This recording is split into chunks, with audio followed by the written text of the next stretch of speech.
at Bengals. What y'all need to know to make some money on this bitch. All right, so first thing, weather. Not an issue in this game. So it was all good in Cincinnati for the first time in a couple weeks. Obviously, given the unusual circumstances of the last couple Browns Bengals games. But first, so we got the Giants offense versus the Bengals defense. In terms of injuries, literally nothing of note here on either team. Not even a player listed questionable, which good for them, I guess, at this point in the season. So yeah, right into the first step here. So in terms of the offensive line versus the defensive line, on the interior, so we got Will Hernandez, Nick Gates, Kevin Zeitler from the Giants. Not great versus the Bengals defensive tackles, Christian Covington, who's a legitimate useful player. If you're not familiar with him, and then Mike Daniels, Geno Atkins, kind of rotate in as more third down guys, and Xavier Williams, more of a nose tackle type. And in terms of push, I mean, it's not going to be a whole lot. Will Hernandez, Kevin Zeitler are fine guards, especially Will Hernandez in terms of like pushing at the line of scrimmage can do some stuff at times, but here it's not going to be anything terribly notable. Now the defensive tackles are not world beaters. They can be moved a little bit, but honestly, I mean, with their more base down guys being Covington and Xavier Williams, it's not going to be a huge deal here. And Nick Gates, the Giant center, is not a notably strong player, really at all. So, in terms of the interior, I don't really think you're looking at a ton of push. And then on the edges, Giants tackles, ish, so far this season, especially, I mean, Cam Fleming is just bad. That's kind of the end of it. Andrew Thomas, the flashes are there of push and tackle, but it's not a ton. And the Bengals D ends are good. I mean, well, good might be a little strong, but they're decent. Sam Hubbard is a better than reasonable run defender, and Carl Lawson flashes too. He can penetrate. He down to down, he can be pushed a little bit. Um, and similar to like Brian Burns as a run defender, which is not elite by any stretch, but he can do some things. He can penetrate a little bit. And he's not awful. And Khalid Kareem, the rookie they have been playing there, Bengals rookie, he also has flashed a little bit of strength on the edge, though not great. But yeah, with the tackles, I think just overall on the offensive line, you're not talking about a ton of push. Maybe some flashes from Andrew Thomas, Will Hernandez, but it's going to be a little bit of a struggle. So you talk about the second level, Bengals linebackers. I mean, Josh Bynes is actually reasonable as a run defender in the box. He's all right. And Jermaine Pratt too. He's a little less reasonable, but he's still fine. He's not a disaster until you get into really good schemes or a ton of rushing attempts, which is not going to be the case here. Their other spot is a little bit weak. Logan Wilson, King Davis Gaither, whoever they throw out there, are still both, especially Logan Wilson. They get really, really out of position at times. They don't run fit super well. I mean, better than okay athletes, I suppose, but as far as run defenders at this point, neither of them are really where they need to be. But good news for the Bengals is the Giants don't have a ton of second level impact on their offensive line. Their scheme is not helpful to that. They don't encourage their linemen really to get downfield great. Nick Gates is flashes a tiny bit, and Andrew Thomas has shown a little bit of being able to combo with Will Hernandez on that left side of the line, but it's not anything that I'd be worried about necessarily from the Bengals' perspective. And also just to mention with the Bengals too, Von Bell and Mackenzie Alexander do help in the run as well. Mackenzie Alexander, slot corner, Von Bell, their box strong safety, are both useful run defenders from their positions. So then we get the third step, being the pass rush. So here, I mean, there's stuff to take note of.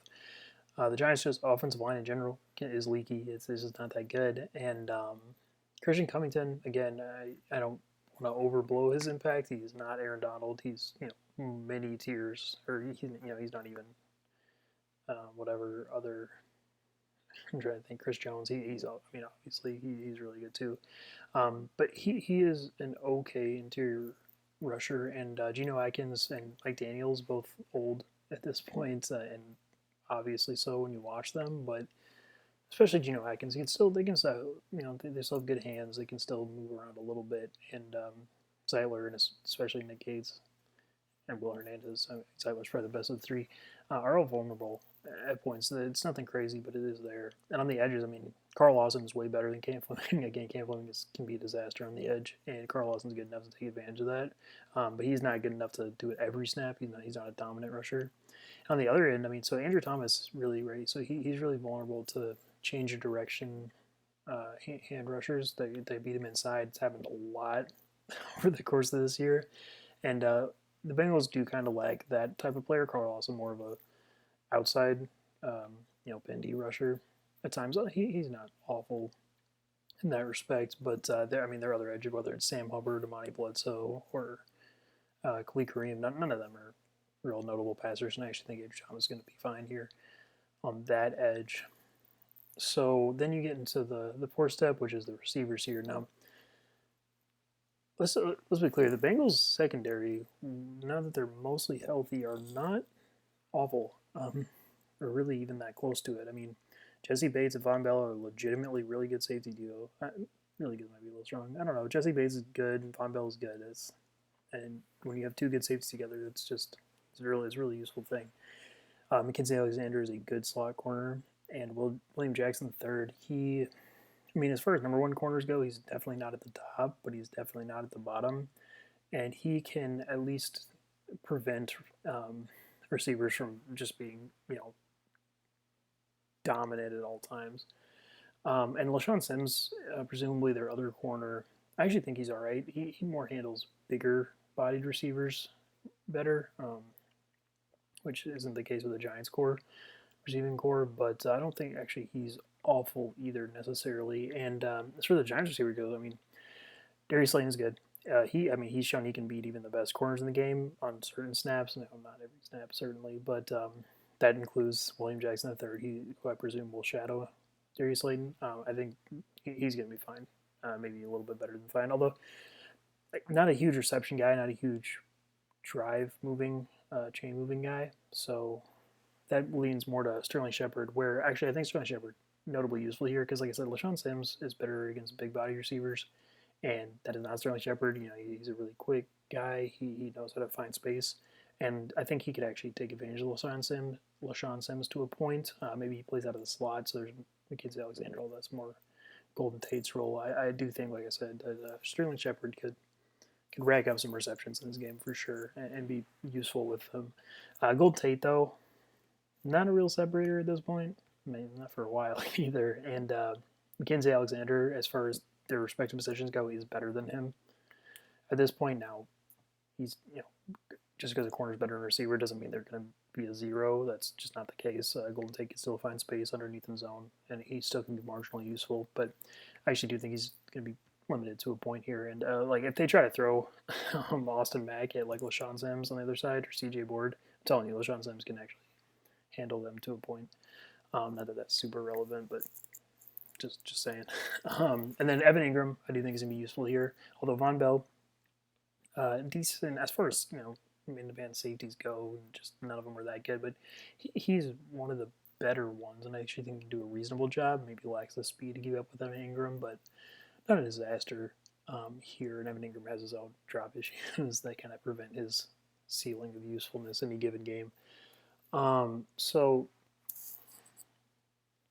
then you get to the fifth step, which is the overall run game. And the Giants are just not good at running the ball, and I don't think that's going to change here. They don't have any notable advantages on the offensive line outside of occasional flashes of push from mostly the left side, but it's nothing special. And the Bengals linebackers aren't great, but against a pretty simple, basic scheme, being able to be mostly free, not getting affected a ton by the offensive line, they're going to be able to play them. Now, their run game's not going to be a disaster. I don't want to overrate the Bengals front seven, but it's not. And it's going to lack chunks, too. Their running backs aren't fast enough, and they just don't have the advantages to consistently manufacture ball movement on the ground. So then as far as Daniel Jones goes, so Daniel Jones, right, he kills bad secondaries. That's what he does. The games that he goes off, it started his rookie year. continues this year, like when he played the Cowboys earlier, games he goes off, he will kill bad secondaries because he's willing to take chances downfield, and he actually can be reasonably accurate when he does so. This is not a bad secondary, nor is a bad defense. He actually, Daniel Jones is obviously, as most quarterbacks are, better against overall defenses that are pretty bad, although that's not always the case. But Daniel Jones, he kills bad defenses. This isn't a bad defense, and when it's not a bad defense, he can have struggles. I mean, he still just limits the possession, especially of his own offense, by missing throws and missing reads.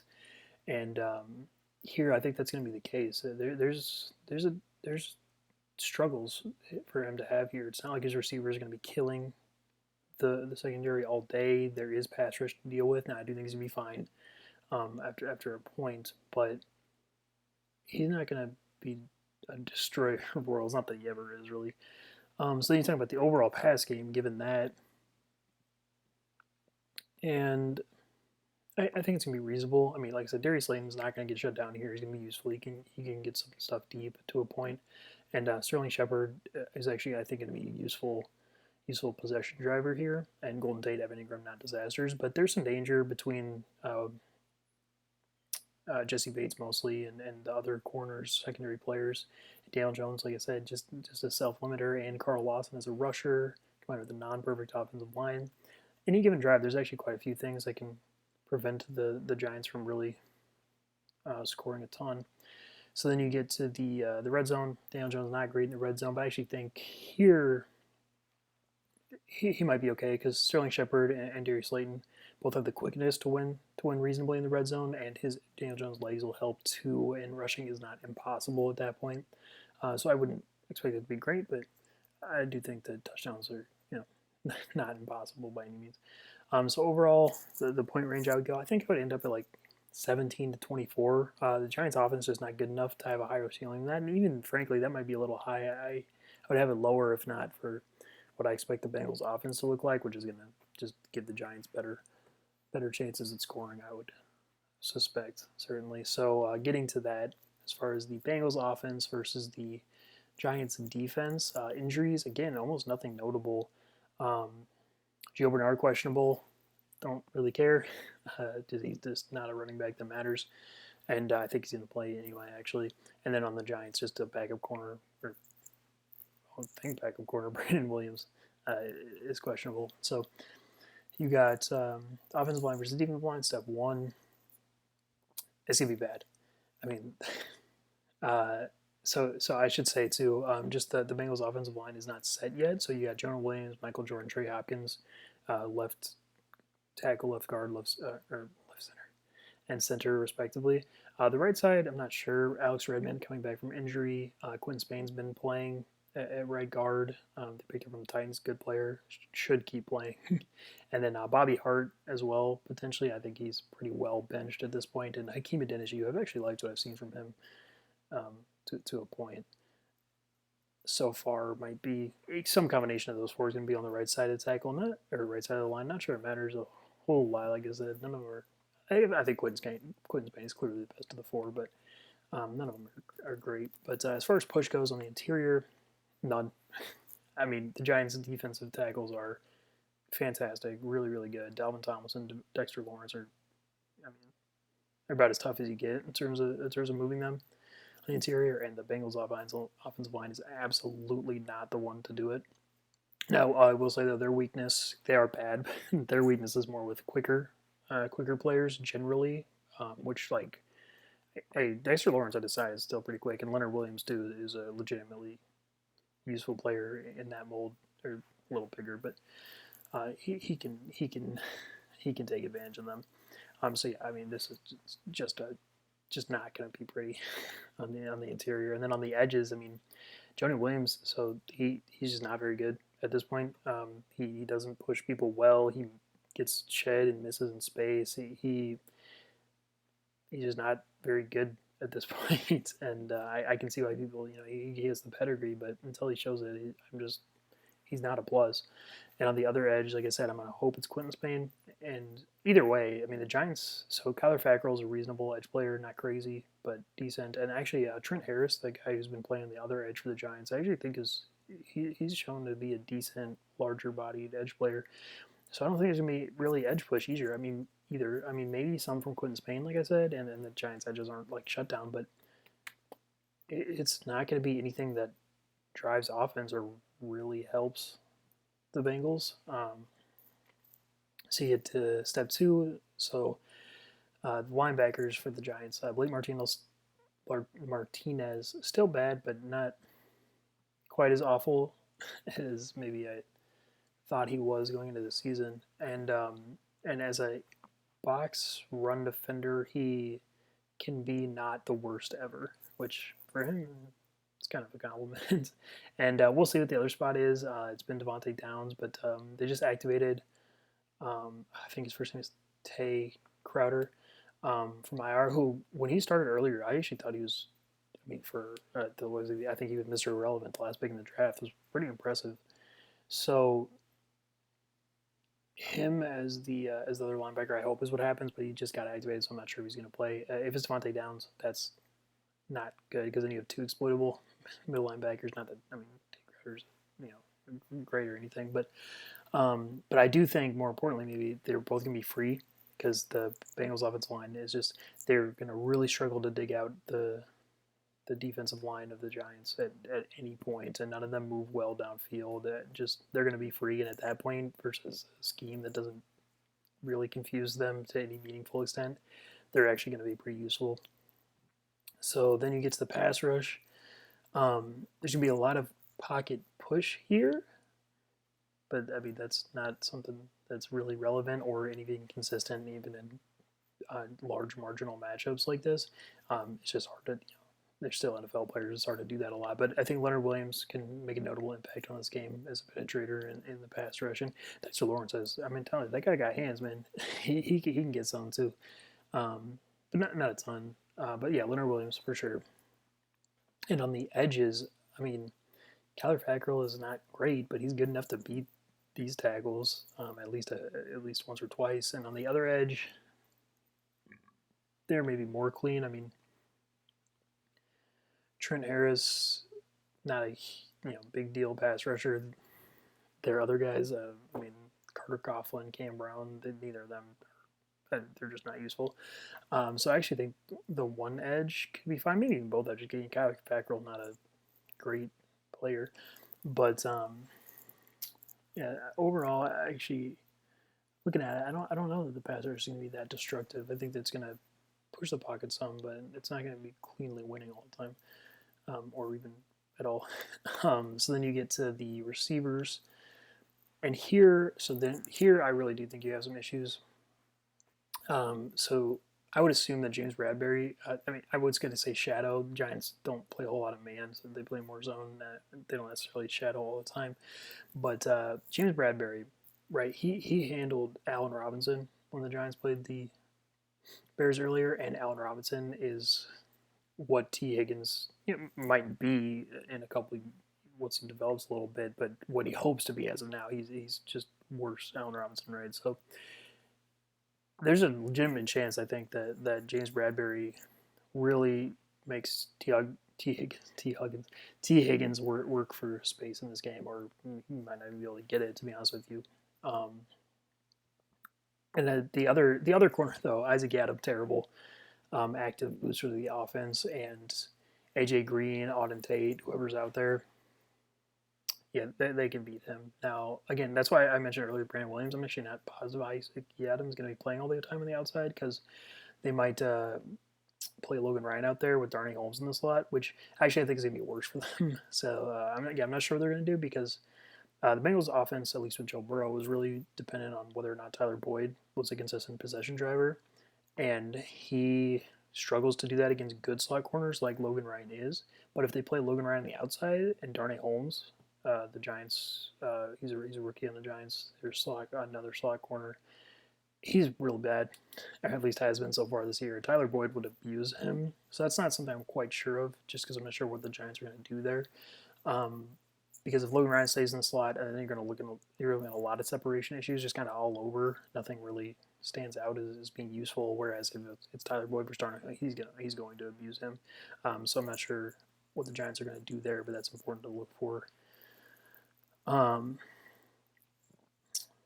So the overall run game, I mean, it's just bad. The Bengals can't run the ball here. They really, really cannot control any part of the line of scrimmage, almost ever.